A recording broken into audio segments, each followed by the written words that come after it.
Hello, good morning everyone. I hope you all are well and we energetic. So today we start next topics of chapter 3 current electricity. Application of potentiometer. Find the internal resistance of the cell Lagrange cell with the help of potentiometer. Potentiometer की help से given लैग्रांजी cell का internal resistance find out करना है. Here to circuits are present. First primary circuit, second secondary circuit. In primary circuit lead accumulator cell EP, key K and rheostat RH connect in series with potentiometer wire AB. Primary circuit is common. In secondary circuit, cell E to which found the internal resistance are connected with resistance box RV and key K2 in series. Again, positive terminal of cell connected to potentiometer point A and negative terminal connected to jockey with the help of galvanometer. यानी structure में हमने ये circuit draw किया और इस circuit की summary note कर दी. Again working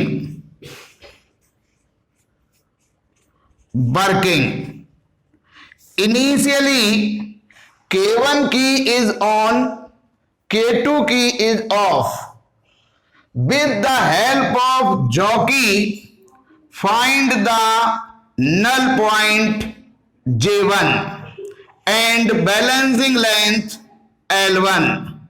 So, potential gradient X is equals to E upon L1.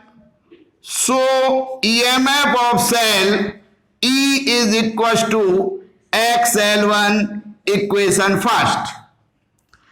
Now K2 key is also on and take some resistance from RV. यानी हमने K2 की को भी ऑन किया और सम रेजिस्टेंस यहां से लिया R from RV. So potential difference between XY V is equals to IR or flowing current I is equals to V upon R. Equation 2. Again by using jockey and find out null point J2 and balancing length L2. So potential gradient X is equals to potential difference V divided by balancing length L2. So potential difference V is equals to XL2 equation third. We know that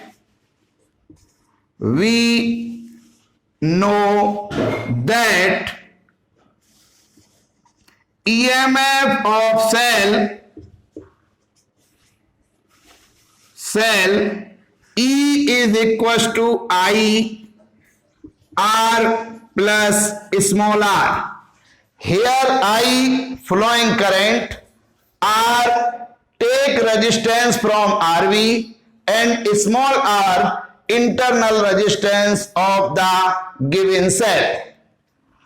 So E is equals to IR plus I small r.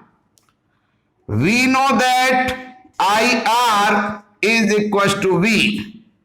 So E is equals to V plus IR. E minus V is equals to IR. So internal resistance of the cell small r is equals to E minus V upon I. From equation second, I is equals to V upon R. Then internal resistance small r is equals to E minus V upon, put the value of I, V upon R.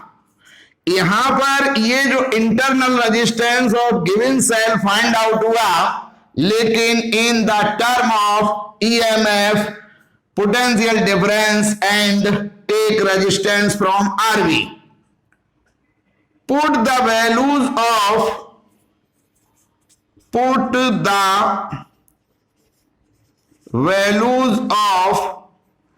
EMF E and potential difference V from equations first and third.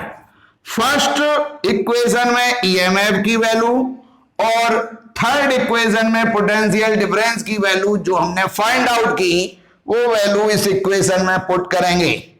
Then internal resistance of given cell small r is equal to E की value है XL1 minus V की value XL2 divided by XL2 और R. So small r is equal to X common लिया, L1 minus L2 upon XL2 into R, या X से X cancel. So internal resistance of the given cell L1 minus L2 upon L2 into R. Its unit is ohm. On experimental L1 L2 find out करेंगे. R यहां पर जो हम use करेंगे वो value होगी, और L1 L2 और R की वैल्यू पुट करते ही हमें उस सेल का इंटरनल रेजिस्टेंस फाइंड आउट हो जाएगा. Some questions related to potentiometer. Question number 1. EMF of a cell is balanced by a length 4 meter on a potentiometer wire. When the a shunt resistance यानी small resistance of 5 ohm is added to the cell, the balancing length is reduced by 1 meter. यानी पहले balancing length 4 metre थी, reduce by 1 metre यानी 3 metre. 4 minus 1. Find the internal resistance of the cell. सबसे पहले जब हमने secondary की जो है सेकेंडरी सर्किट की जब ऑफ रखी, उस समय गिवन है कि बैलेंसिंग लेंथ L1 4 मीटर है. अब जब हमने 5 ओम का शंट रेजिस्टेंस यूज किया from resistance box, then balancing length L2 is equal to reduce by 1 यानी 4 माइनस 1 इक्वल टू 3 मीटर. और इस समय जो एक्सटर्नल रेजिस्टेंस है वो 5 ओम है. अब हमें इंटरनल रेजिस्टेंस फाइंड आउट करना है. We know that internal resistance of the cell small r is equal to L1 minus L2 upon L2 into R. Put these value. So internal resistance of cell small r is equal to L1 4 minus L2 3 upon 3 or into R 5 ohm. So small r is equal to 4 minus 3 1/3 into 5. So internal resistance of the cell small r is equals to 5/3. So small r is equals to 3 1 जा 3, carry 2, 3 6 जा 18, 2, तो 3 6 जा 18, 2 फिर 20, तो 3 6 3 7 जा 21. ये जो हमारा सेल है उसका इंटरनल रेजिस्टेंस फाइंड आउट हुआ 1.67 ohm. Next question 2. On connecting a battery in a circuit of external resistance 75 ohm, एक current 0.7 ampere flow in the circuit. यानी जब हम जो है एक्सटर्नल रेजिस्टेंस 75 ओम यूज करते हैं तब सर्किट में जो करंट फ्लो होगा उसका मैग्नीट्यूड गिवन है 0.7 ampere. If the resistance is increased to 115 ohm, हमने रेजिस्टेंस इंक्रीज कर दिया to 115 ohm, the current drop 0.5 ampere. उस समय करंट का जो मैग्नीट्यूड है 0.5 ampere. Calculate the EMF and internal resistance of the battery. तो एक तो हमें बैटरी का EMF और इंटरनल रेजिस्टेंस फाइंड आउट करना है. फर्स्ट कंडीशन हमें कह रहे हैं कि रेजिस्टेंस जो एक्सटर्नल है वो 75 ओम है और उस समय करंट का जो मैग्नीट्यूड है I1 वो 0.7 एम्पियर है. In second condition external resistance R2 is equals to 115 ohm and flowing current I2 is equals to 0.5 ampere. We know that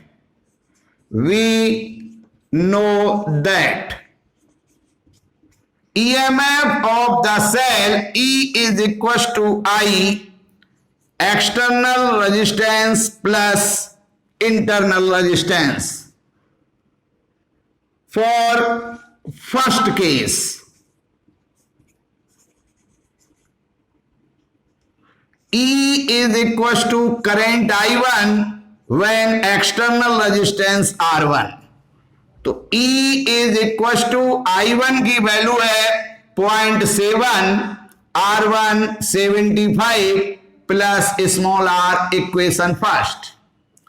for second case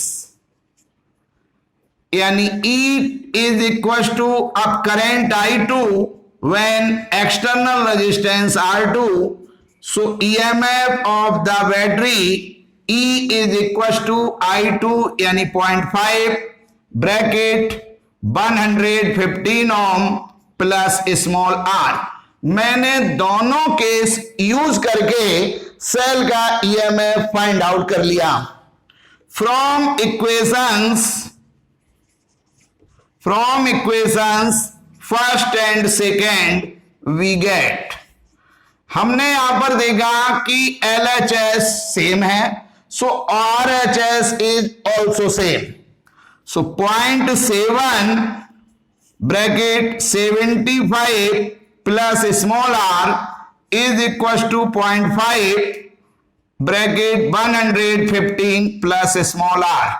अब इसको सॉल्व करेंगे तो 7 का मल्टीपल 75, 7 5 जा 35 कैरी 3, 7 7 जा 49 और 3 तो 52 और यहां पर 1 के बाद point plus 0.7 small r is equal to 0.5 का 115, 5 5 जा 25 कैरी 2, 5 बन जा 5 और 2 7 और 5 बन जा 5 और point plus 0.5 small r. 0.5 small r इधर लाएंगे तो 0.7 r minus 0.5 r is equal to 57. 0.5 minus 52.5 तो 0.2 is equal to 5 0.2 r is equals to 5, so r is equals to 5 upon 0.2, तो r is equals to 50/2।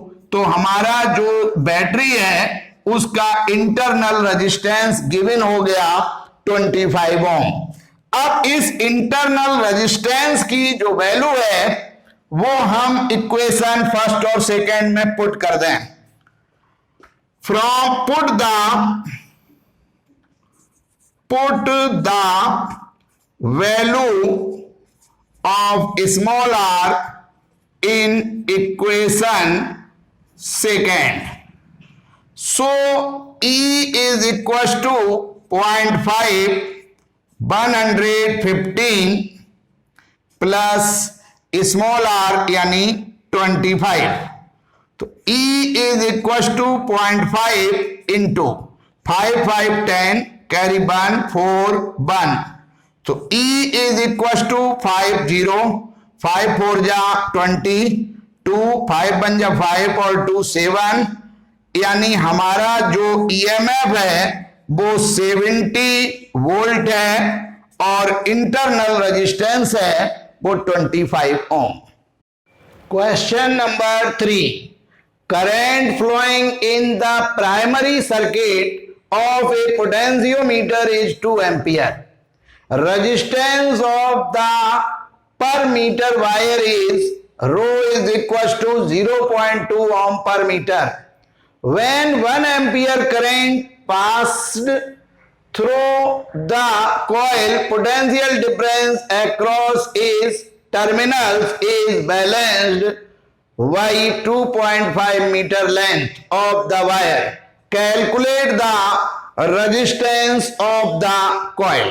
हमें कॉइल का जो resistance है वो फाइंड आउट करना है। यहां पर करंट जो है वो 2 एम्पियर है और resistance per centimetre rho is equal to 0.2 ohm per metre given है। We know that potential gradient x is equal to E upon L. Again we know that according to Ohm's law E is equals to IR, so X is equals to I R upon L. Here R upon L is equals to rho, so X is equals to I rho। अब I की value है 2 और rho की value है 0.2, तो हमारा जो X है वो potential gradient X is equals to 0.4 volt per metre. अब मेरे को रेजिस्टेंस निकालना है, तो according to Ohm's law resistance R is equal to V upon I। अब I की वैल्यू तो है 1 ampere.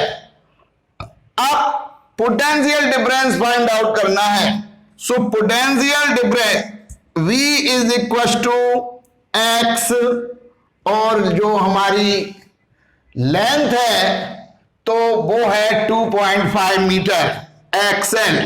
Here L is equals to 2.5 metre, so potential difference V is equals to XA 0.4 into length 2.5, तो potential difference V is equals to 1 volt. अब according to Ohm's law resistance is equal to V upon I dash. तो I symbol हम पहले use कर चुके हैं, तो resistance of the coil R is equal to V की value 1 और करंट की वैल्यू V1, तो हमारा जो कॉइल है उसका रेजिस्टेंस 1 ओम, यानी कॉइल का रेजिस्टेंस 1 ओम फाइंड आउट हुआ। Next question 4. A battery of constant EMF and negligible internal resistance is connected in series with 10 meter long wire of potentiometer. एक पोटेंशियोमीटर है जिसकी वायर की लेंथ 10 मीटर है। Balanced point for a standard cell is obtained at length 4.5 metre, यानी उस समय जो balanced length है, यानी बैलेंसिंग लेंथ वो 4.5 मीटर है। If the length of potentiometer wire is increased by 1 metre, potentiometer wire की लेंथ 1 मीटर इंक्रीज कर दी, यानी 10 + 1 11 metre, and cross sectional is half, यानी उसकी वायर की क्रॉस सेक्शनल एरिया हाफ कर दी, यानी लेंथ इंक्रीज हुई, क्रॉस सेक्शनल एरिया हाफ हो गई, इसका मतलब पोटेंशियल ग्रेडियंट चेंज हो गया। When will be the balancing length? उस समय हमें जो है वो बैलेंसिंग लेंथ फाइंड आउट करनी है। तो यहां पर जो प्राइमरी बात है वो लेंथ है हमारी 10 मीटर। तो जो हमारा पोटेंशियल ग्रेडियंट है x is equal to E upon length हमारी है 10, और यहां पर कह रहे हैं कांस्टेंट ईएमएफ और इंटरनल रेजिस्टेंस नेग्लिजिबल है, तो ई तो कांस्टेंट रहेगा, यानी x1 is equal to E upon 10। So potential gradient find out हो गया। So potential difference V is equal to x1 L1। अब L1 हमारा जो है वो है 4.5 मीटर, तो यहां लिख दिया मैंने L1 is equal to 4.5 metre. So V is equal to E upon 10 into 4.5, equation first. अब in second case length of potentiometer wire is increased by 1 and cross sectional is half, so potential gradient x2 is equal to E upon 11, यानी length हमारी 1 metre increase हो गई, 10 + 1 11। अब so potential difference V is equal to x2 L2। अब new length हमारी क्या होगी ये हमें फाइंड आउट करना है। तो V is equal to x2 यानी E upon 11 into L2, equation number second. From equations first and second हमने दोनों इक्वेशन में देखा LHS सेम है तो RHS इज ऑल्सो सेम, तो E upon 10 into 4.5 is equal to E upon 11 into L2। E से E cancel हुए, अब 10 का मल्टीपल L2 यानी 10 into L2 is equal to 11 into 4.5, so L2 is equal to 11 into 4.5 divided by 10, तो then L2 new balancing length L2 is equal to 11 का यहां multiple करेंगे तो 11 5 जा 55 कैरी 5, 11 4 जा 44 और 5 49, और ये पॉइंट हो गया अपॉन 10, तो new balancing length L2 is equal to 4.95 metre. Thanks.